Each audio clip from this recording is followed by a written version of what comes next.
नमस्कार मंडळी, सॅम्स किचनमध्ये तुमचं सगळ्यांचं खूप खूप स्वागत आहे। मंडळी, उद्या हरतालिका आहे। सर्वप्रथम तुम्हाला सगळ्यांना हरतालिकेच्या खूप खूप शुभेच्छा। मंडळी, तुमच्याकडे पण आहे ना आत्ता खूप काही गडबड चालू असेल ना, गणपतीचं डेकोरेशन, त्यानंतर काय नैवेद्याला करायचं, हरतालिकेच्या पूजेचं साहित्य एकत्र करायचं, असे बरेच कामं आता चालू आहेत। आणि महिलांना काय होतं माहिती आहे का, की एवढ्या सगळ्या गर्दीमधनं स्वतःचा उपवास आहे, स्वतः काहीतरी पौष्टिक खाल्लं पाहिजे, काहीतरी छान पोटभरीचं असावं, यासाठीच आहे ना आपण आजचा स्पेशल व्हिडिओ घेऊन आलो आहोत। आपण आज करणार आहोत एकदम कमी तेलातलं पौष्टिक आणि पोटभरीचा असा उपवासाचा हांडवो। 3, 2, 1 हरतालिका विशेष आपण ना उपवासाचा हांडवो करतोय। त्यासाठी मिक्सरच्या भांड्यामध्ये अर्धा बाउल आपण ना साबुदाणा घेतलेला आहे। हा साबुदाणा कच्चा आहे, भाजलेला नाहीये। आपण सेम त्याच बाउलनी 1.5 बाउल आपण भगर म्हणजे वरई घेतलेली आहे। आता आपण ह्याचा ना छानपैकी ना बारीक पीठ करून घेऊयात, मिक्सरमधनं बारीक वाटून घेऊयात। आपण ह्याचा ना छान बारीक पीठ करून घेतलेलं आहे। आता आपल्याला हांडवोसाठी ना ग्रीन पेस्ट करायची आहे। त्यासाठी मी काय केलं, अगदी छोटा तुकडा ओल्या खोबऱ्याचा घेतलेला आहे, त्याचे असे बारीक तुकडे घेतलेत। जर ओलं खोबरं नसेल तर तुम्ही सुकं खोबरं घेतलं तरी चालेल। चवीप्रमाणे हिरव्या मिरच्या छान असे बारीक तुकडे करून घेऊयात। आल्याचा मोठा तुकडा, थोडेसे असे बारीक पीसेस करून घ्यायचे। भरपूर अशी कोथिंबीर, जर तुम्ही कोथिंबीर खात नसाल ना तर तुम्ही स्किप केली तरी चालेल। आता थोडंसं पाणी घालून ह्याची पेस्ट करून घेऊयात।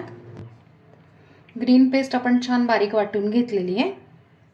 इथे आपण काय केलंय की एक कच्चा बटाटा स्वच्छ सोलून धुवून घेतलेला आहे, तो आपण बारीक किसून घेऊया। आता बटाट्याच्या ऐवजी तुम्ही ना लाल भोपळा किंवा आपलं रताळं असतं ना ते घेतलं तरी चालेल, किंवा अगदी तिन्ही मिक्स घेतलं तरीही चालू शकतं।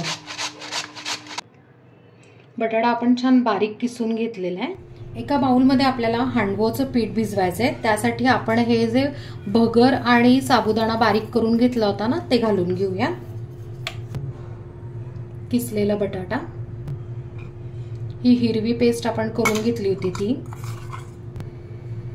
त्यात आता पाववाटी दाण्याचा कूट, चवीप्रमाणे मीठ, पाव चमचा साखर। साखरेने काय होतं माहिती का, की आपण ज्या वेळेला हांडवो फ्राय करतो ना त्यावेळेला रंग खूप छान येतो। 1 चमचा शेंगदाण्याचं तेल, अर्धा बाउल दही।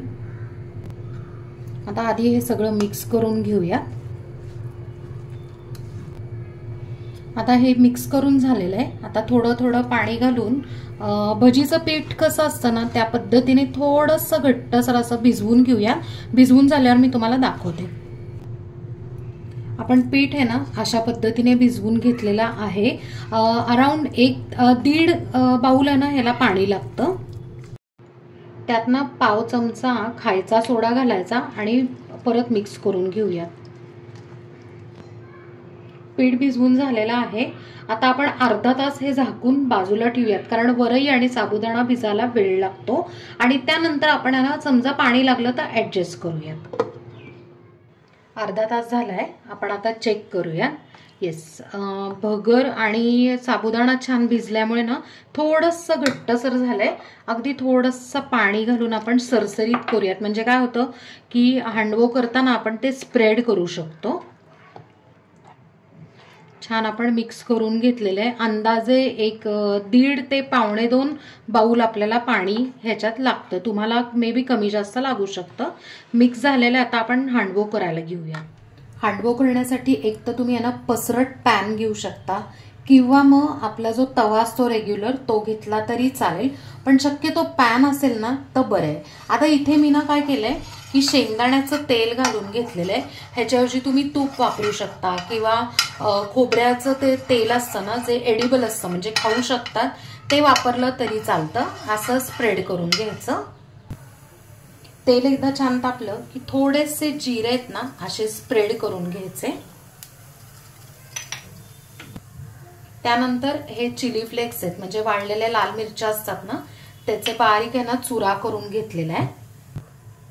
आता 2 डाव आपण आहे ना 2 ते 3 डाव आहे ना आपण हांडवोचं जे मिक्सचर आहे ते आपण ह्याच्यावर घालून घेणार आणि हलक्या हाताने असं स्प्रेड करायचं.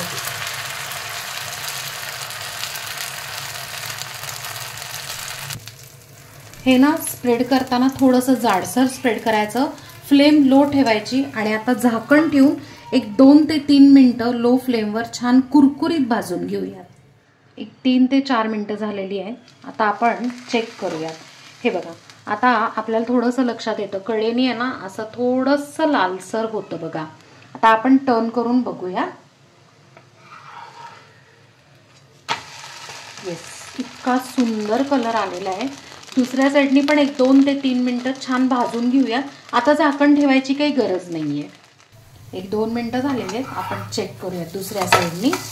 येस, मस्त असा कलर आलेला आहे. अशा पद्धतीने आपण बाकीचे हांडवो पण करून घेऊयात. मंडळी, हरतालिका विशेष उपवासासाठी मस्त असं पौष्टिक, कुरकुरीत आणि कमी तेलातला उपवासाचा हांडवो आपण इथे सर्व केलाय. त्याबरोबर आपण मस्तपैकी ना घरी लावलेलं ताजं दही सर्व केलंय. त्याच्याऐवजी तुम्ही ना चटणी सुद्धा सर्व करू शकता. मग मैत्रिणींनो, आवडली का हांडवोची रेसिपी? आहे ना एकदम मस्त कुरकुरीत आणि खुसखुशीत आहे. आणि महत्त्वाचं म्हणजे वेगळी चटणी वगैरे काही करायची गरज नाही. दह्याबरोबर तुम्ही सर्व करू शकता. झटपट होणारी आहे, इन्स्टंट आहे. महत्त्वाचं म्हणजे कमी तेलातली. फ्रेंड्स, कसं आहे माहिती का की बेसिकली हा जो हांडवो प्रकार आहे तो ना गुजराती पदार्थ आहे, पण आपण त्याचा ना उपवासाचं वर्जन केलेलं आहे.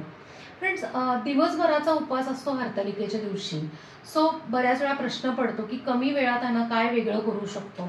म्हणूनच आहे ना मी तुम्हाला आहे ना डिस्क्रिप्शनमध्ये आपण आधी जे केलेले आहे ना उपवासाच्या रेसिपीज आहेत, अगदी मिल्कशेकपासनं स्नॅक्सपर्यंत बऱ्याच रेसिपीज आहेत. त्याच्या लिंक्स मी तुम्हाला डिस्क्रिप्शनमध्ये देते. नक्की ट्राय करून बघा आणि मला कमेंटमध्ये सांगा. आपल्या चॅनलला सबस्क्राईब करा, लाईक करा, शेअर करा आणि कमेंट करा. धन्यवाद.